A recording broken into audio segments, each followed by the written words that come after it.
Hey everybody, my name is Daniel Marino and this is Karate Thoughts. So I have been a karate practitioner since I was a child. I've also been a karate teacher now for my entire adult life.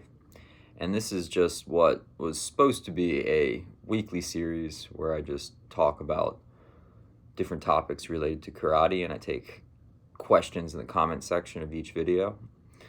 And it's actually been 2 weeks since I recorded one of these, so I might switch to a less frequent format. It might be a little bit more practical than doing it once a week, but we'll see. If you have any questions or any suggestions for a topic for the next episode of this series, please just leave it in the comments below.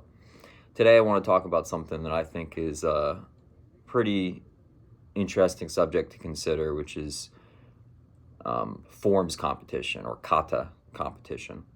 So in the practical karate community, among practitioners that are really into bunkai or into the analysis and application of the traditional movements found in our forms, I've found that kata or forms competitions really are not a very popular practice. It's something that a lot of people seem just not to like because they, are into the functional or, more practical side of the kata practice.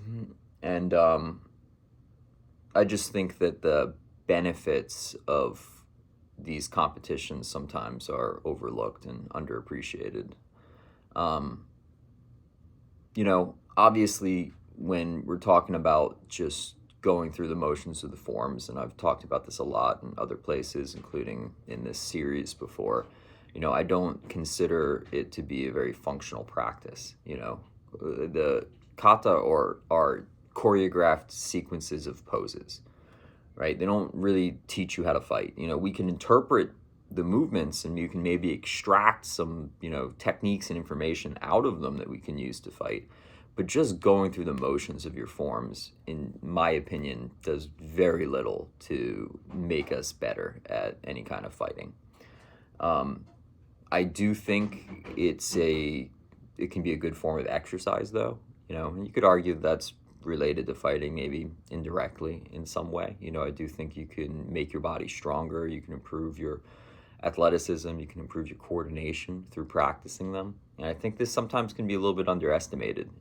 If you take somebody who can move their body in a very exact and a very precise way and reproduce these movements the way they're supposed to be done in these traditional forms, I think there's value to that, and that does create, a certain kind of athleticism. I don't think that it's maybe the most important part of your conditioning that you could have. I think there are a lot of other exercises we can do to make ourselves better athletes that I think are probably a better use of your time.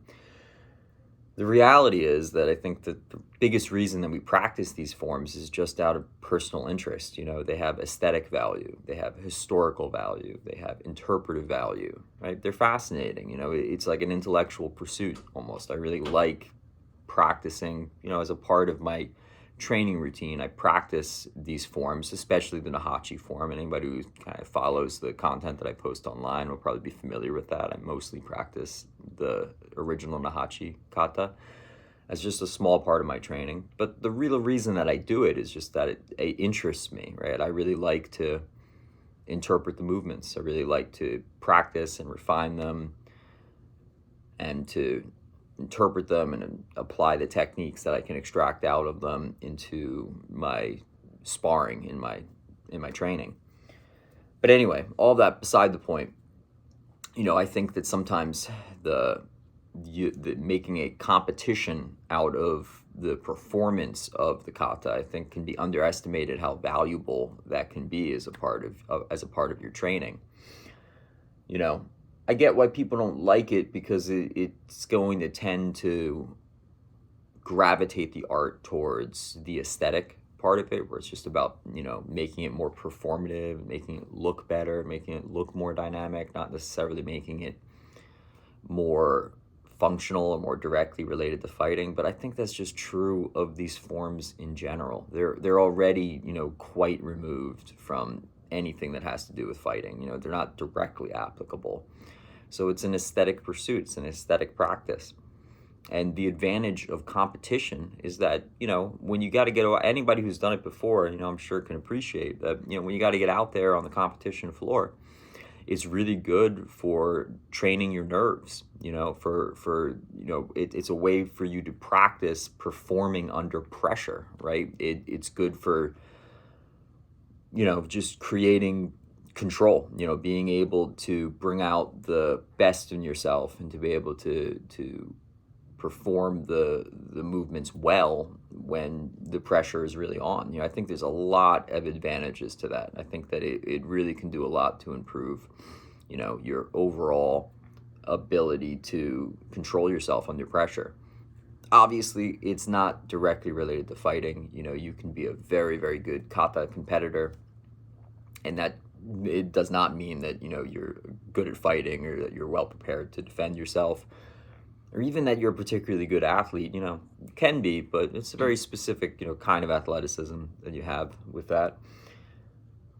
But I really think just the mental aspect of it. I teach kids a lot, so especially for young kids, when they're getting out there and they're having to compete with their forms, it can be terrifying for them. And it's the kind of thing where they're going to be super nervous. They're going to have to learn to get those nerves under control and to bring out their best performance under pressure.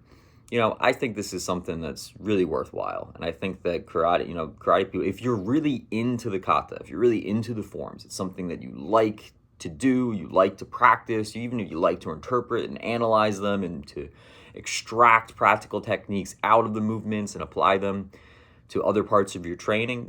I think if you really like doing that, I think it's probably beneficial if you also, do competitions with the kata movements, because, it's just another aspect of your training. It's a way that you can improve your poise and your control and your ability to perform under pressure. That's also a community thing too. You get together with other karate people and you're demonstrating, in a public setting, your kata and your technique and your movement. And I think it brings us together as a community. It can be a good part of your personal training, in a way that's not directly related to fighting. But I just think sometimes it's not very popular in practical karate to be into the kata or the forms competitions. I think it should be. I think it's something that people are maybe a little bit too quick to be dismissive of.